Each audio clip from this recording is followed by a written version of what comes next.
这个时候呢，我就去找人了啊。结果就刚才我说，我就其中就找了一个傅振华先生啊，傅振华的家人就找上门来了。这个人家在这个之前跟我们家人也有联系，他的弟弟是他的金主代表，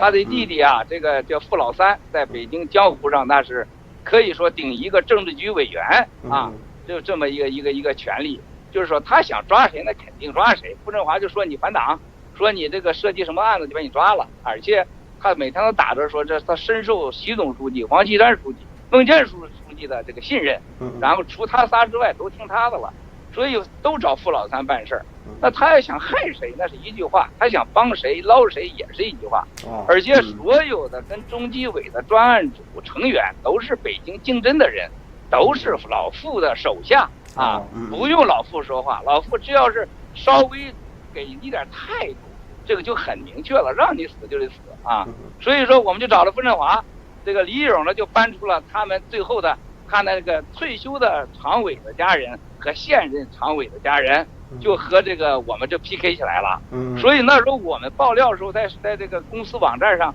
每次都报得很准，其中很重要一部分的信息来自于傅振华啊。你比如说刚开完会，动不动李勇怎么动？去北大抓谁啊？还抓这个令计划的老婆啊？这个还抓这个什么雅酒店里边发现了什么？我们都掌握。当时我觉得肯定要赢了，但是后来发现啊，这傅振华先生是两边吃多边吃，所以说结果把李勇也给抓了。这个把我这个2015年这个1月10号的时候去了100多个特警，跑了潘国酒店，正好我们家人在酒店每天都陪我父母吃饭，在酒店里面大家聚一聚，就把我一个60多岁的大哥、60多岁的二哥，还有一个50多岁的四哥，还有一个我在海南的5哥，同时啊，还有我的6哥，重病的6哥，我太太、我女儿，当场拿着枪顶着，全给抓走了。在这个酒店大堂里边顶着枪啊，把我员工啊，很多人打得鼻口穿血，打得趴在地上。另外一个员工是个保安，这个就是脱了件棉袄脱给我大哥，当场把腿就打断了就。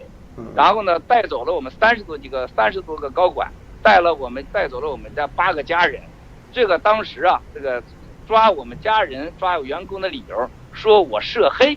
啊，以涉黑抓的。还有一个就是说，这个跟周永康有关系啊，这个傅振华一贯是拿周永康来抓人的啊，这跟周永康有关系啊。然后呢，就把我们公司呢，基本上就是员工，你们马上这个离开啊，郭文贵出大事了，习近平总书记、王岐山书记、孟建树书记亲自批示啊，这回你们全完了，死定了，你们马上离开吧，就让公司破产这个意思。那么这个抓捕的行动的同时呢，当然李友你们都看到报道了，李友的家人也被抓了，但没抓那么多啊。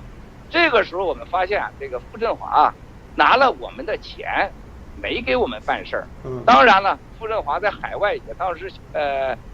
除了国内给的一部分钱之外呢，他海外还想要5000万美元。当初我们也答应他了啊，说你帮助把这事摆平，我们可以给你捐款5000万。那后来把我家人抓了，那我说你把我家人放了啊，你不放我不可能给你钱呢。所以说跟傅振华先生就是不高兴。有个问题，我有问题想问一下，为什么你刚才用捐款2个字是什么意思？这个他是敲诈我们的，因为我们不敢不给呀，他是敲诈。那么敲诈，我说我不能是说你敲诈我就给你呀，我应该报案呢。我说那你应该有什么办法？我有这个我弟弟有公司啊，这个你可以，还有我们有慈善机构，你可以捐款。我说可以啊。所以说他弟弟就跑到海外来，这个打电话找我，让我拿钱，同时呢还威胁我们要干一些，这个现在我还不方便说，等到咱们下几集吧我再说。那是比的是大多了，这个涉及到国家的更高层次面的这个事情。那么今天我先说这个事儿，那么让我们威胁干其他事情，我们呢应付着他没敢具体实干，但是也做了一点。但这个时候我们就意识到，这个傅振华出事是早晚的事儿啊，而且呢，这个